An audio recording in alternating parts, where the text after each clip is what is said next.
Are you prepared if you have an autistic child coming to your clinic? Do you know the basic information about their oral health? Hello everyone, I am Roslina. Thank you for being here. Autism spectrum disorder, or acronym known as ASD, is a behavioral syndrome affecting the social communication, showing repetitive behaviors and restricted interests. It can be detected as early as 3 years old and affecting more males than females. The characteristics of ASD can affect their oral health status. To the best of our knowledge, there is insufficient local study on the assessment of the children's cooperativeness during oral examination and their oral health status. Generally, we would like to assess cooperativeness during oral examination and oral health status of children with ASD. And specifically, we would like to determine the level of cooperation during oral examination, the children's oral hygiene status, gingival status, and Caries Experience. These are the research questions and research hypotheses. Our study is a cross-sectional study and was conducted at the Oral Health Specialist Clinic Hospital USM. Our source population included all children with ASD aged 7 to 12 years who were registered at the Psychiatry Clinic Hospital USM. We included children aged 7 to 12 years and had a confirmed diagnosis of ASD by the psychiatrist. For the sample size calculation for objective 1, 2, 3, and 4, we used the single proportion formula. This is our sample size calculation. In summary, the highest sample size was 91 subjects based on objective 4. However, there was a total of 68 ASD patients in the Psychiatric Clinic Hospital USM. Therefore, all 68 children were included in our study. We included the proforma, which consists of the participants' profiles, the modified Frankl behavior ratings adapted from Nelson et al., simplified oral hygiene index adapted from Green and Vermeulen, gingival index adapted from Lowe and Silness, and Caries index adapted from Klein and Palmer. These are the items for the research tools. This is the data collection procedure. Data entry and analysis were performed using the SPSS IBM version 26.0. This is the ethical approval. 84.4% of the participants were boys. The mean age of the participants was 8.7 years and all were Malays. 59.4% of the children came from Kota Baru. The caregivers reported that 62.5% of the children were described as having moderate ASD.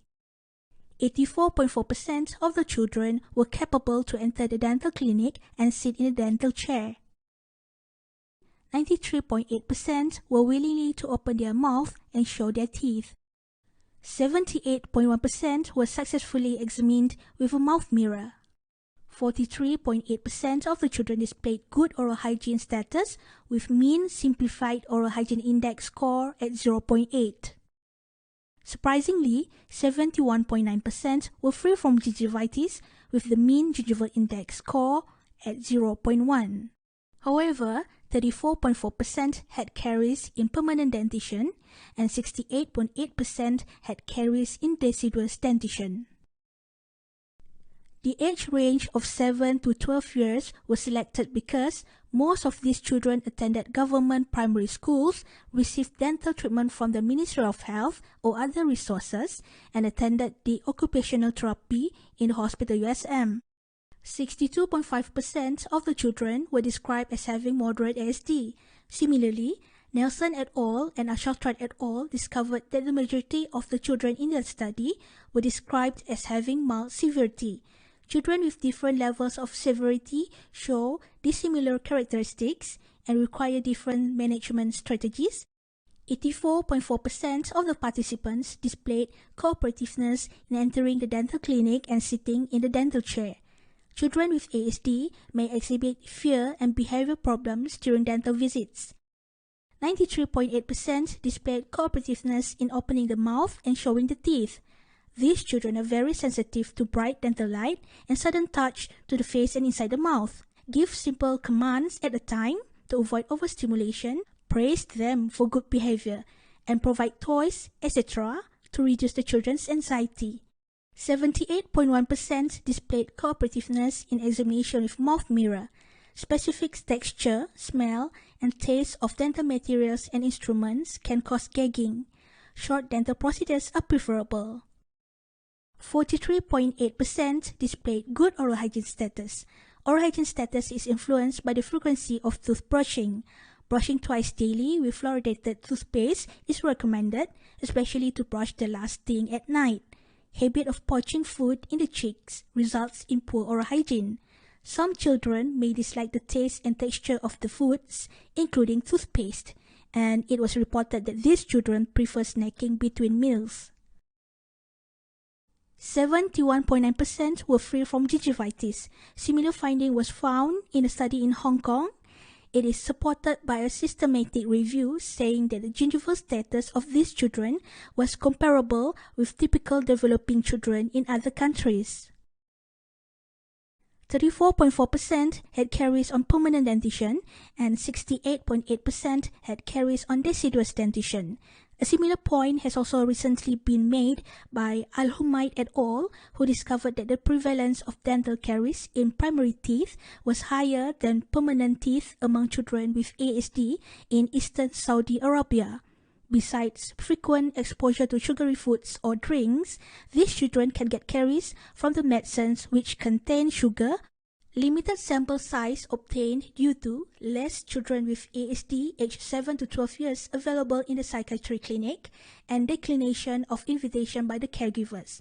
Data collection took longer time than expected because appointments were mostly on the caregiver's availability. We'd like to recommend that preventive oral health care program should be developed for children with ASD. Caregivers should be encouraged to bring their children for regular dental checkup. Future studies need to be conducted with bigger sample size and include the oral health knowledge, attitude, and practice of the caregivers. To conclude, children with ASD showed cooperativeness during oral examination, satisfactory oral hygiene status, and low prevalence of gingivitis. Nevertheless, high caries experience was noted among these children. I'd like to thank Prof. Dr. Nomastura, Dr. Munirah, and Dr. Nozila for their guidance and advice, as well as the participants in the study. Also to my husband, family, and friends. These are the references.